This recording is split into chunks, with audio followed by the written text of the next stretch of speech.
It's Monday, May 12th, 2025. 14 NBA teams have come to New York to find out the order of the NBA draft, and shockingly, the ping pong balls say the Pelicans will pick first for the second time in 6 years.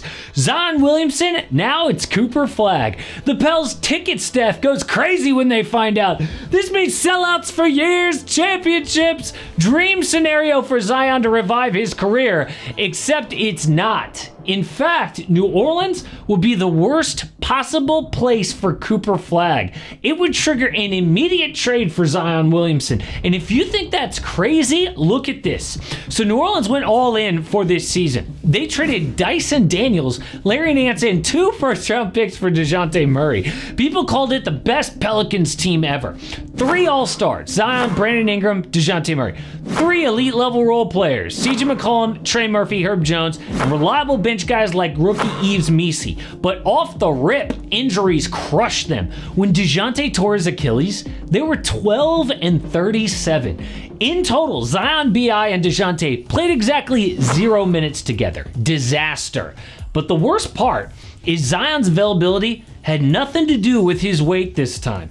In the past, this man has looked more like a football player than a hooper. It got so bad that the Pels put a weight clause in his contract to forfeit cash for getting fat. Like, you know how people are like, oh, I could stay in shape for $1 million.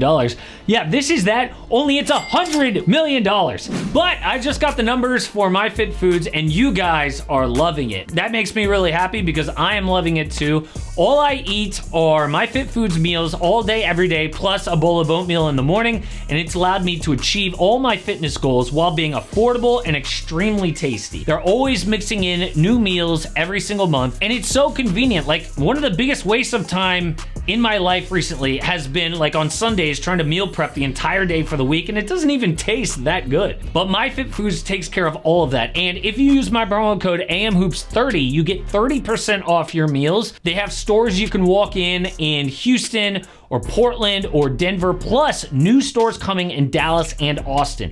So please, check out MyFitFoods like a lot of you guys have been doing. Use my promo code AMHOOPS30 for 30% off.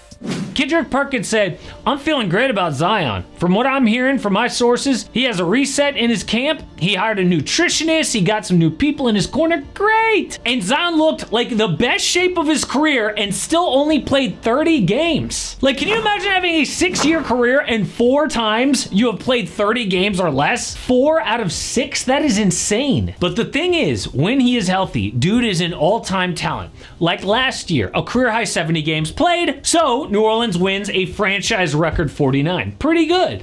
During a 3-game stretch in early March, he averaged 31 points, 5 boards, 8 assists on 68% from the field. But before the season, he was poised to have a breakout year. This is the year of Zion. And it's the same old crap. So Shams goes on the Pat McAfee show and warns like, well, they're going to have some tough conversations this offseason. And props to Pat McAfee's sidekick, dude, who calls out Shams to his face while he's still on the show. We've had this exact same conversation with Shams like the last 4 years. Like, these guys really need to get together this offseason and kind of figure out like how we're going to do this moving forward. It's like, guess what? This summer, it ain't gonna fucking work. It's not going to, Shams. As an organization, they have decisions that they're gonna have to make. What? Shams, they do this every year. That's the entire point. And you got Stephen A. Smith calling Zion a bust. Is that true, by the way? I mean, a bust is somebody who was drafted really high and doesn't live up to expectations, which is true so far, but you cannot say that until a career is over. On this trajectory, he is headed toward a bust. But what does Cooper Flagg have to do with all of this? Well, because of these injuries, the Pels have an amazing chance to pick number 1. Right now, they have the 4th worst record, but the worst 3 have the best shot, a 14% chance at number 1. But 4th is still a 12.5% chance. They are right there with the best odds in the NBA to get Cooper Flagg. But the problem is they are the worst possible landing spot for Cooper. If he goes to NOLA, it could ruin 7 years of his career. That's how long a rookie is forced to stay on his first team, because that second contract creates generational wealth. They can't turn it down. It's like LeBron in Cleveland the first time. Dysfunctional franchise, then finally, after 7 years, he can leave for Miami. Oh, but why is New Orleans so bad? Well, Cooper's biggest weakness coming into Duke was his shooting. And sure enough, at first, he came in at 42% from the field, 24% from three. But then magically, after his 18th birthday, cooping it up with 51% from the field and 43% from three from then on. Elite! But Zion refuses to take almost any three-point or mid-range shots. Like, this is a picture of Zion's shot chart for this year. 6 years into his career, cannot evolve his game. Took about 20 shots outside the restricted area out of 508. It's actually amazing that he can be this effective and this predictable. Actually, the definition of unstoppable. They know exactly what Zion's gonna do, but cannot slow him down. But it does stop anyone else from living in the paint too, including Cooper Flagg. Cooper would have to translate his shooting to the NBA level immediately. That means zero drop-off from college to the NBA, which is such a huge ask for an 18-year-old. No, this guy wants to start his career on a team that plays to his strengths. Not to mention the Zion injuries and circus. So if the Pels got Cooper, they would dump Zion the next day. Either trade or cut him. Because when the Pels gave Zion that max contract, they built in all sorts of escape clauses to get out of guaranteed money.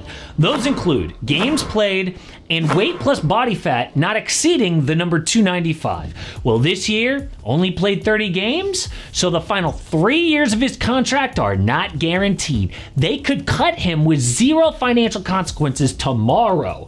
Only problem, that's not realistic. They would much rather trade him and at least get something back. So who would actually deal for Zion? Well, it would take someone really desperate to want that risk. But the good news for the Pelicans is there's actually a lot of teams that qualify, such as the Bucks, Suns, Sixers, Clippers, Grizzlies, Bulls, Kings, Mavericks, and why not throw the Hawks in there? All of those teams have like zero options to improve at this point and would love a discounted, gently used Zion. So what is his trade value? Well, let's throw up an example, like the Clippers getting Zion for Norman Powell, Bogdan Bogdanovic, and 1 first. Maybe they have to throw Ivica Zubac in there instead because Zoo and Zion would not work together on the court, but much cheaper than your typical 20-something all-star, like unheard of cheaper. Now the fear for the Pels is that Zion goes somewhere else, finds that maturity and fulfills his potential, which is through the roof. This is like the Lakers getting Luka and he loses 20 pounds immediately and stops complaining to the refs, which is why it's so dumb for people to officially call him a bust. Nothing is official until his career is over. Anything can happen. It's exactly what the Pelicans are afraid of. He'll go somewhere else and not be a bust. Now, Carmelo Anthony mentioned the Charlotte Hornets. To me, that's crazy because they've got all their picks, can continue the rebuild like a normal team. Only a desperate one would want to take on the Zion risk. But even if they don't draft Cooper Flagg, which I know is still not likely to happen, reports say the Pels are considering a Zion trade anyway. Shams said they need to have tough conversations, but just like that guy said, it's the same thing every single year. Drafting Cooper would just make the trade guaranteed. I mean, even this last trade deadline, the Pels literally put Zion on the trade block. Mark Stein reported they would trade anyone not named Herb Jones, Yves Missi, and Trey Murphy. The trade desire's already out there. And speaking of trades, a Kevin Durant deal is the worst kept secret in the NBA. The Mavs lost Kyrie. Phoenix still cannot get the 10 seed from them. So where's KD gonna go? Well, we just got a list of realistic teams and now the answer is obvious.